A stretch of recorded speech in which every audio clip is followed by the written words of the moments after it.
Sweden hot cake है, हर कोई उसमें अप्लाई करना चाह रहा है, जिसकी सबसे बड़ी वजह वहां पे आप फैमिली के साथ जा सकते हैं। शेंजन एरिया में है, स्कैंडिनेवियन कंट्री है, बाकी जो 29 ममालिक हैं उनमें भी आसानी से जा सकते हैं। जब आपकी एज इतनी ज़्यादा हो चुकी है, आप पढ़ने आ रहे हैं, वो उनकी तरफ से कोई कदगन नहीं है, कोई मुमानत नहीं है। पोर्टल के थ्रू अप्लाई करते हैं, डायरेक्ट यूनिवर्सिटीज़ में अप्लाई नहीं कर सकते। अस्सलाम वालेकुम व्यूअर्स, आप देख रहे हैं प्रोग्राम मेरा मुस्तकबिल एजाज राही के साथ मशरक डिजिटल पर। नाज़रीन, जैसा कि आप जानते हैं कि आजकल स्वीडन हॉट केक है, हर कोई उसमें अप्लाई करना चाह रहा है, जिसकी सबसे बड़ी वजह वहाँ पे आप फैमिली के साथ जा सकते हैं। ये ऑप्शन उन तमाम लोगों के लिए जो खुद तो जाना चाहते ही हैं लेकिन अपनी फैमिली को भी साथ में ले जाना चाहते हैं, उनके लिए बहुत अच्छी ऑप्शन है। दूसरी इसकी बहुत बड़ी वजह कि आपको इसके वीज़ा की बायोमेट्रिक्स के लिए पाकिस्तान से बाहर नहीं जाना पड़ता। आप पाकिस्तान में रह के ही इसका वीज़ा प्रोसेस कर सकते हैं, यानी ऑनलाइन वीज़ा सबमिशन होगी।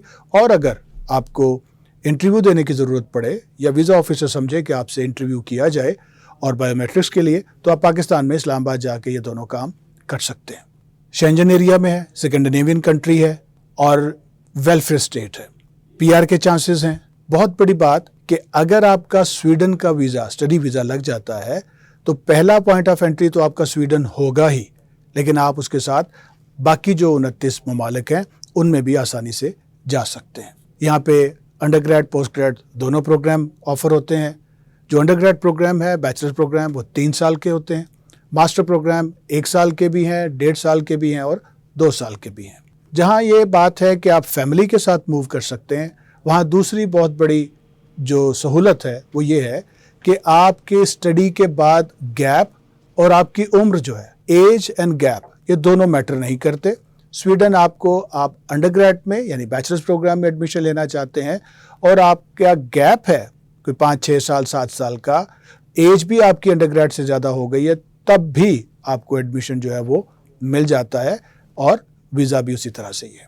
इसी तरह से मास्टर प्रोग्राम में आपका गैप जितना मर्जी हो, एज आपकी जितनी मर्जी हो, स्वीडन को इससे कोई एतराज़ नहीं है कि आप उम्र के इस हिस्से में, आप इस वक्त में जब आपकी एज इतनी ज़्यादा हो चुकी है, आप पढ़ने आ रहे हैं, वो उनकी तरफ से कोई कदगन नहीं है, कोई मुमानत नहीं है, आप जाके वहाँ पे पढ़ सकते हैं। तो 2 बहुत अहम बातें, आप फैमिली के साथ जा सकते हैं, गैप और एज मसला नहीं है जिस पे कोई उनको एतराज़ नहीं होता। हाँ, एक चीज़ ज़रूर है कि बाकी कंट्रीज़ की तरह आइल्स का जो लेवल है, आप कहीं और जाते हैं तो आइल्स आपको अंडरग्रेड के लेवल पे कम चाहिए और पोस्ट ग्रेड के लेवल पे ज़्यादा चाहिए। लेकिन स्वीडन में आप भले अंडरग्रेड प्रोग्राम में जा रहे हैं यानी बैचलर्स में, या पोस्ट ग्रेड प्रोग्राम के लिए जा रहे हैं यानी मास्टर्स में, तो आपका आइल्स सेम ही रिक्वायर्ड है, विच इज़ 6.5 आइल्स, 6.5 आइल्स आपको करना ही करना है।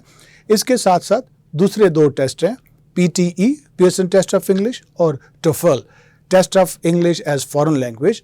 ये दोनों अगर आपके आइल्स के 6.5 के बराबर हैं तो भी आप एलिजिबल हैं, आप एडमिशन हासिल कर सकते हैं। फिनलैंड की तरह आप मुख्तलिफ प्रोग्राम चूज़ कर सकते हैं एक ही वक्त में, एक ही एप्लीकेशन के साथ। स्वीडन में अंडरग्रेड के लिए आप 6 प्रोग्राम चूज़ कर सकते हैं और उसको आप प्रायोरिटाइज कर लेंगे, प्रायोरिटी नंबर 1, 2, 3, 4, 5, 6। और मास्टर प्रोग्राम में आप 4 प्रोग्राम चूज़ कर सकते हैं, प्रायोरिटाइज करके चॉइस नंबर 1, 2, 3 एंड 4। किसी में भी एडमिशन हो सकता है। अगर आपका सबसे पहली चॉइस में एडमिशन हो जाता है तो बाकी सारी नल एंड वाइड हो जाएंगी, otherwise they will look for the second, third, fourth, fifth and sixth option अगर आप अंडरग्रेड के लिए जा रहे हैं। दूसरे लफ्जों में आपके पास ऑप्शंस होंगी कि अगर एक में नहीं तो दूसरे में नहीं तो तीसरे, चौथे, 5वें, 6ठे में एडमिशन हो सकता है। पोर्टल के थ्रू अप्लाई करते हैं, डायरेक्ट यूनिवर्सिटीज़ में अप्लाई नहीं कर सकते। तो जो स्वीडन की का एडमिशन सिस्टम है, एडमिशन पोर्टल है, उस पे आपको जो एप्लीकेशन फीस है वो पे करनी पड़ती है, जो कि है 900 करोना। और वो 900 करोना अगर आज के रेट के मुताबिक अगर हम देखें, आज 18 जून 2026 के हिसाब से, तो आपकी फ़ीस जो पोर्टल की बनेगी वो तकरीबन 29 से 30 हज़ार रुपये, एक्सचेंज रेट और टैक्स और ये वो सारा कुछ डाल के आप 30-1 हज़ार रुपये में आप अपनी एप्लीकेशन पे करते हैं। उसके बाद आपका प्रोसेस जो है वो शुरू हो जाता है। डेडलाइन इसकी 1 जून से एप्लीकेशन पोर्टल शुरू होता है और 15 अगस्त तक चलता है। वैसे तो ये 17 अगस्त है, लेकिन 15 अगस्त तक मैं इसलिए कहूँगा कि ताकि आप वेल बिफोर टाइम जो है अपनी सारी चीज़ें कंप्लीट कर लें।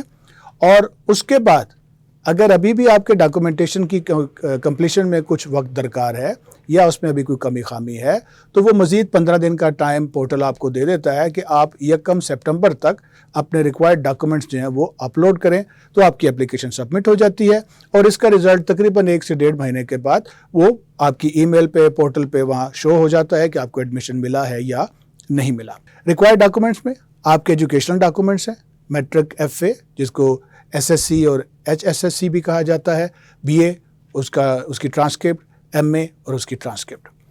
ये तमाम एजुकेशनल डॉक्यूमेंट्स आपके मुतल्लिका अथॉरिटी से अटेस्ट होना ज़रूरी है। मैट्रिक और FA आपका IBC से अटेस्ट हो और हायर डिग्रीज़ हैं यानी BA या उससे ऊपर जितनी भी आपकी तालीम है वो HEC से अटेस्ट होना लाजमी है। एडमिशन अगर आपकी ये एजुकेशनल डॉक्यूमेंट्स, सनदें और डिग्रियां अटेस्टेड नहीं हैं तो आपको एडमिशन नहीं मिलता।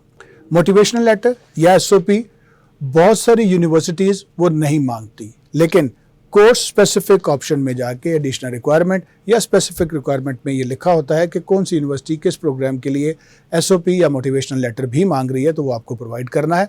साथ ही साथ लेटर ऑफ रेफरेंस, वो भी अगर यूनिवर्सिटी की डिमांड है, एक्स्ट्रा डिमांड है, एडिशनल डॉक्यूमेंट्स हैं, तो वो आपको अपने साथ उसके अपलोड करना है। एडमिशन होने के बाद आपको जो नोटिफिकेशन आएगा रिजल्ट का, उसके बाद आपने फ़ीस पे करनी है। जी हाँ, स्वीडन में फ़ीस भी इतनी ज़्यादा नहीं है। एक सेमेस्टर की फ़ीस जो है वो 17 लाख से लेके 20 लाख रुपए के दरमियान है, यानी 36 से 45 लाख के दरमियान साल की आपकी फ़ीस है, जिसका आधा हिस्सा निस्फ आपने जो है सेमेस्टर की फ़ीस वीज़ा अप्लाई करने से पहले आपने पे करना है, तब आप वीज़ा प्रोसेस की तरफ जा सकते हैं। वीज़ा के लिए आपको जो बैंक स्टेटमेंट रिक्वायर्ड है वहाँ की लिविंग या मेंटेनेंस के लिए, वो एक यानी मेन एप्लीकेंट के लिए कम से कम 50 लाख रुपए आपके अकाउंट में बैलेंस होना ज़रूरी है और आपका अकाउंट 5 से 6 माह पुराना हो और आपका बैलेंस अगर 15-20 दिन पहले भी है, 10 दिन पहले भी है, तो उससे फ़र्क नहीं पड़ता, लेकिन पूरी मनी ट्रेल आपने देनी है कि वो 50 लाख रुपए आपके पास आए कहाँ से, आया आप टैक्स पेयर हैं कि नहीं है, आपकी सैलरी है, आपका बिजनेस है, आपने कोई गोल्ड या प्रॉपर्टी को सेल किया, उसका प्रूफ सारा, और जो आपको स्पॉन्सर कर रहा है उसकी डिटेल्स उसमें आएंगी। बहुत ज़रूरी है कि आपकी जो बैंक स्टेटमेंट है वो स्टूडेंट के नाम पे हो। पैसे भले फादर आपको ट्रांसफ़र कर रहे हैं, उसकी मनी ट्रेल आ जाएगी, पूरा रिकॉर्ड आएगा कि कहाँ से ट्रांसफ़र हो रहे हैं, लेकिन पैसे मेन एप्लीकेंट यानी स्टूडेंट के अकाउंट में होना ज़रूरी है। 50 लाख कम से कम आपके पास वो फंड्स हों तो आप वीज़ा अप्लाई कर सकते हैं। वीज़ा फ़ीस जो मेन एप्लीकेंट के लिए है वो 1500 स्वीडिश क्रोना, वो आपने जो है वीज़ा फ़ीस जब आप पे करेंगे, ऑनलाइन सबमिट करेंगे तो आपने पे करना है। इसके अलावा अगर आपके फैमिली मेम्बर्स हैं तो वो लाइकवाइज उसमें ऐड हो जाते हैं कि स्पाउस की कितनी फ़ीस है और बच्चों की कितनी फ़ीस है। स्वीडन बहुत अच्छी ऑप्शन है, बहुत ही अच्छी ऑप्शन उन लोगों के लिए जो फैमिली के साथ मूव करना चाहते हैं। रिक्वायरमेंट इतनी कोई ख़ास वो नहीं है सिवाय आइल्स के कि आपको 6.5 के बराबर करना है। अगर आप आइल्स नहीं कर सकते तो PTE और टॉफल जो है वो अवेलेबल है कि आप उस पर कर सकते हैं, इक्वलेंट टू 6.5 आइल्स, तो आप आसानी से स्वीडन जा सकते हैं। अगर आपकी स्टडीज़ के बाद गैप है या आपकी एज ज़्यादा हो गई है तो ये कोई मसला नहीं, इससे कोई मसला प्रॉब्लम नहीं होगी और आपको एडमिशन जो है वो आसानी से मिल जाएगा। उम्मीद है आज की इन्फॉर्मेशन आपके लिए कारआमद होगी। याद रखिए डेडलाइन 15 अगस्त है। मैं और मेरी टीम आपकी एप्लीकेशंस जो हैं उनको प्रोसेस करने के लिए तैयार हैं। हमें सिर्फ इसी महीने में जून के महीने में स्वीडन के लिए तकरीबन कोई 17 एप्लीकेशंस इस वक्त रिसीव हो चुकी हैं जिनको हम प्रोसेस में डाल रहे हैं। आप भी देर ना कीजिए ताकि वक्त जो है वो गुजर ना जाए, अप्लाई कीजिए, हम आपके लिए हाजिर हैं। हमारी इस वीडियो को लाइक करें, शेयर करें और चैनल को सब्सक्राइब करें ताकि हर नई आने वाली वीडियो बर वक्त आप तक पहुंच सके। इसके साथ ही इजाज़त दीजिए। अल्लाह निगहबान।